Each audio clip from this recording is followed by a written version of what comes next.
ஓம் அம்மனே போற்றி. நண்பர்களே, உறவினர்களே, வணக்கம். ஜெயந்தி முருகன். இன்னைக்கு பார்க்க இருப்பது கைரேகையில் உள்ள ஏழரை சனி.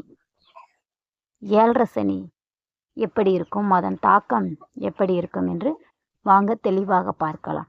ஏன் சேனலை புதுசாக பார்க்குறீங்கன்னா பெல் பட்டன் அழுத்துங்க, ஷேர் பண்ணுங்கள், லைக் பண்ணுங்கள்.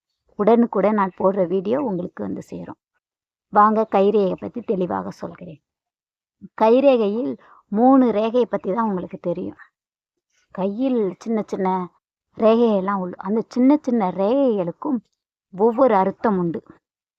அதுபோல் நாம் இந்த இருதய ரேகைக்கு பக்கத்தில் ஒரு ரேகை இருக்கும், சின்னதாக இருக்கும். அந்த ரேகை நாம் கையில் இருந்தால் நம்மளுக்கு ஏழரை சனி ஆரம்பிச்சிருக்கு, நம்மளுக்கு ஏழரை சனி நடந்து கொண்டு இருக்கு என்று சொல்லப்படுகிறது. இந்த ஆள்காட்டிக்கும் பக்கத்தில் கோடு நீட்டாக இருந்தால் அவர்களுக்கு ஏழரை சனி முழுசாக இருக்கு.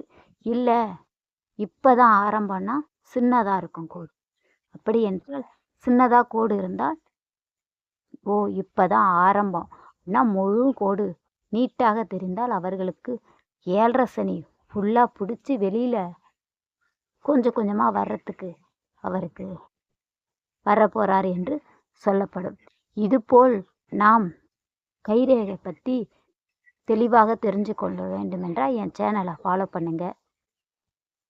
கைரேகை பற்றி தெளிவாக சொல்ல அடுத்த காணொளியில் இன்னொரு கைரேகை பற்றி பேசலாம். நன்றி, வணக்கம்.